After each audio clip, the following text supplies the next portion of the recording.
सर्व शेतकरी बांधवांसाठी आज एक महत्त्वाची अपडेट आहे। तर आता ही शेवटची तारीख आहे, 2 दिवस बाकी राहिलेले आहेत। तर आता सर्व शेतकरी बांधवांनी हे 3 काम तुम्हाला इथं करायचे आहे। तर आता हे 3 काम तुम्हाला इथं पटकन करून घ्यायचे आहे, अन्यथा शेतकऱ्यांचं मोठं जे काही नुकसान इथं होणार आहे। तर सर्व शेतकरी बांधवांनी कोणते 3 काम करायचे आहे, तर आता सर्व शेतकरी बांधवांसाठी महत्त्वाची अपडेट आलेली आहे। तर आता तुम्हाला 2 दिवसात 3 काम हे पूर्ण करायचे आहे। तर सर्व शेतकरी बांधवांना भरपाई असेल, अतिवृष्टी असेल, पीक विमा असेल, हे शेतकऱ्यांच्या खात्यामध्ये इथं जमा केलं जाणार आहे। तर आता सर्व शेतकरी बांधवांनी इथं लगेच चेक करून घ्या। तर यामध्ये पीक विमा तक्रार पडताळणी, तर इथं जे की तुम्हाला सांगण्यात आलेलं आहे, ई पीक पाहणी झाली की नाही ते दिसते की नाही ते लगेच तपासून घ्यायचे तुम्हाला। त्यानंतर चुकीची माहिती असेल तर आजच तक्रार करायची आहे तुम्हाला। त्यानंतर तक्रार बंद होते आणि पैसेसुद्धा अडकणार। तर सर्व शेतकरी बांधवांनी मिळाले नाही तर काय करायचं आहे, CSCले त्याचप्रमाणे CSCवरती जा, कृषी कार्यालयामध्ये अर्ज सादर करायचा आहे। त्यानंतर ई पीक पाहणी करणे आवश्यक आहे। तर आता महत्त्वाचा जो काही पॉईंट आहे यामध्ये, आता सर्व शेतकरी बांधवांनी काय करायचं आहे, सरकारकडून स्पष्ट आदेश दिलेले आहेत की ई पीक पाहणी नसेल तर कोणाला लाभ मिळणार नाही। तर हे जे आहे सर्व शेतकरी बांधवांनी याची नोंद घ्यायची आहे।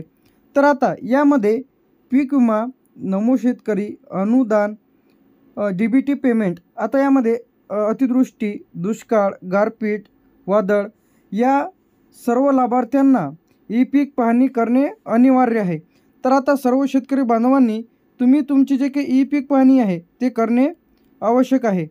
तर आता यामध्ये पीक विमा असेल, नमो शेतकरी असेल, अनुदान असेल, DBT, तर यामध्ये अतिवृष्टी, दुष्काळी, गारपीट, चक्रीवादळ, तर या संपूर्णसाठी तुम्हाला तुमची जे काही ई पीक पाहणी आहे ती ई पीक पाहणी करणे आवश्यक आहे।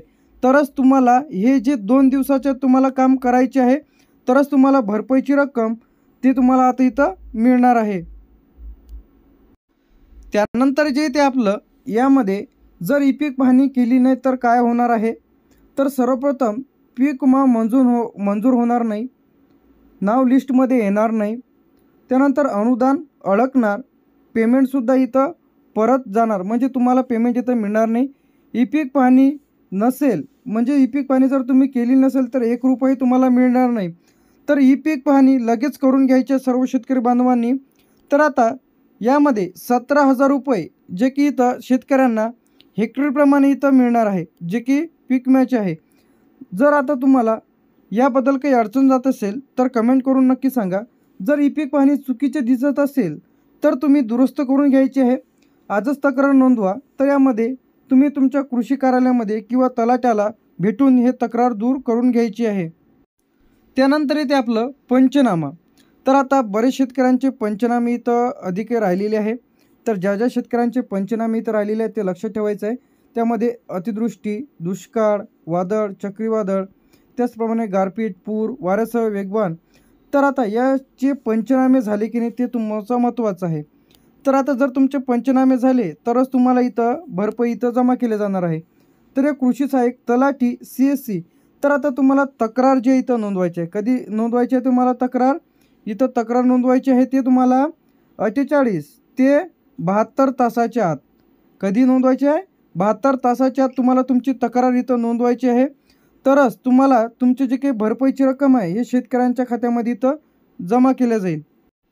त्यानंतर जो आपला महत्त्वाचा पॉईंट येते यामध्ये, आता पीक विमा तक्रार करणे का आवश्यक आहे। आता तुम्ही जर पीक विम्याची तक्रार केलेली नाही तर अनेक शेतकऱ्यांना पीक विमा मिळणार नाही। तर इथं काय दाखवलेलं आहे, अनेक शेतकऱ्यांना पीक विमा इथं मिळणार नाही आहे। तर त्याचं मूळ कारण म्हणजे लिस्टमध्ये नाव दिसत नाही, त्यानंतर बँक सेंडिंग नाही, रिजेक्ट इथं दाखवत आहे। तर आता काय दाखवत आहे, तर का दाखवत आहे, तर शेतकऱ्यांनी काय केलेलं आहे, म्हणजे तुम्ही तुमची तक्रार केलेली नाही आणि केलेली असेल तर त्यासाठी उशीर झालेला असेल। तर आता ज्या ज्या शेतकऱ्यांनी पीक विमा भरलेला आहे तर अशा शेतकऱ्यांनी तक्रार इथं करायची आहे, जेणेकरून पीक विमा हे थेट तुमच्या खात्यामध्ये इथं जमा केलं जाणार आहे। त्यानंतर जे आहे आपल्याला यामध्ये जर तक्रार केलीच नाही तर काय होणार, पीक विमा मंजूर होणार नाही, लिस्टमध्ये नाव येणार नाही, पैसे अडकून राहतील, कोणाकडे तक्रार मान्य होणार नाही। तर आता सर्व शेतकरी बांधवांनी पहिली जी गोष्ट करायची तुम्हाला 2 दिवसाच्या, ते म्हणजे तुमची ई पीक पाहणी दुसरं जे तुमचे पंचनामे पूर्ण करून घ्यायचे आहे. तिसरं जे आहे मध्ये तुमच्या पिकाची तक्रार करून इथं घ्यायची आहे. तर यामध्ये पहिली जी आपली जे काही गोष्ट आहे, तर आता ज्या शेतकऱ्यांनी तर त्या सर्वप्रथम आपण जे काही सांगितलेलं पहिले जे तुम्हाला ई पीक पाहणी करणे आवश्यक आहे. दुसरा जो पॉईंट आहे यामध्ये तुम्हाला तुमचे पंचनामे करायचे आहे. आणि तिसरा जो आहे यामध्ये तुम्ही तुमच्या पिकाची जी काही तक्रार आहे 3 नंबरला तुमच्या पिकाची इथं तक्रार करायची आहे. आता तक्रार तुम्हाला इथं करायची आहे सर्व शेतकरी बांधवांनी.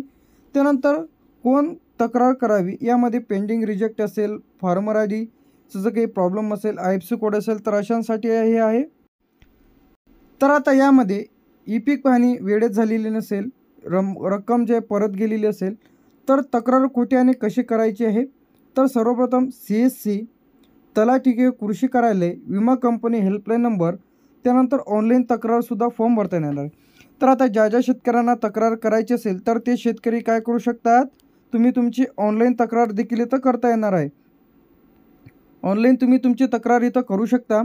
तर आता यासाठी तुम्हाला सर्वप्रथम पीक विम्याची जर तक्रार करायची असेल तर हेल्पलाईन नंबर इथं 14477 तर या हेल्पलाईन नंबरला तुम्ही देखील कॉल करू शकता. त्यानंतर इथं तक्रार तुम्हाला करणे आवश्यक आहे. तक्रार केली तरच तुम्हाला इथं पैसे इथं जमा होतील तुमच्या खात्यामध्ये. तर आता ही 3 कामे केली तरच पैसे इथं मिळणार आहे. तर यामध्ये आता पुण्यामध्ये वाटप सुरू झालेलं आहे, नाशिकमध्ये सुद्धा वाटप सुरू झालेलं आहे, अहमदनगर प्रतीक्षेमध्ये आहे, त्यानंतर सोलापूरमध्ये सुद्धा वाटप सुरू झालेलं आहे, जळगावमध्ये प्रतीक्षेत आहे. तर आता जळगाव झाल्याच्या नंतर इथे आपलं धुळेमध्ये वाटप सुरू झालेलं आहे, जे काही नंदुरबारमध्ये प्रतीक्षेत आहे, नगरमध्ये सुद्धा प्रतीक्षेत आहे.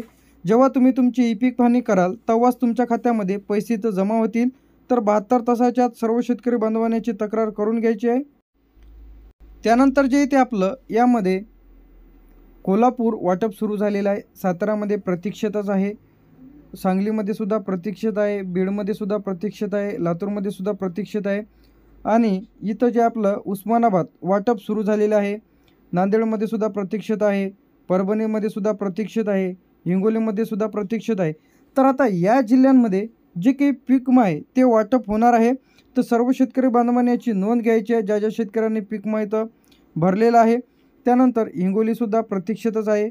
त्यानंतर इथं आपलं अमरावती आहे, तर अमरावतीमध्ये जे आहे वाटप सुरू झालेलं आहे, अकोल्यामध्ये सुद्धा वाटप सुरू झालेलं आहे, बुलढाणा प्रतीक्षेतच आहे, वाशिमसुद्धा प्रतीक्षेतच आहे, यवतमाळसुद्धा प्रतीक्षेतच आहे, नागपूरमध्ये सुरू झालेलं आहे, भंडारामध्ये सुद्धा प्रतीक्षेतच आहे, गोंदियामध्ये सुद्धा प्रतीक्षेतच आहे. तर आता हे जे काही जिल्हे आहे तर हे प्रतीक्षेमध्ये आहे. तर आता सर्व शेतकरी बांधवांनी तुम्हाला हे 3 काम करून घ्यायचे आहे, ई पीक पाहणी, पंचनामे आणि तक्रार इथं करायची आहे. तर हे जे काम आहे ते तुम्हाला 2 दिवसात इथं करायचं आहे. 2 दिवसात जर तुम्ही हे काम केलं तरच तुम्हाला इथं पैसे इथं मिळणार आहे. त्यानंतर इथं गडचिरोलीमध्ये प्रतीक्षेतच आहे, गडचिरोलीमध्ये प्रतीक्षेत आहे.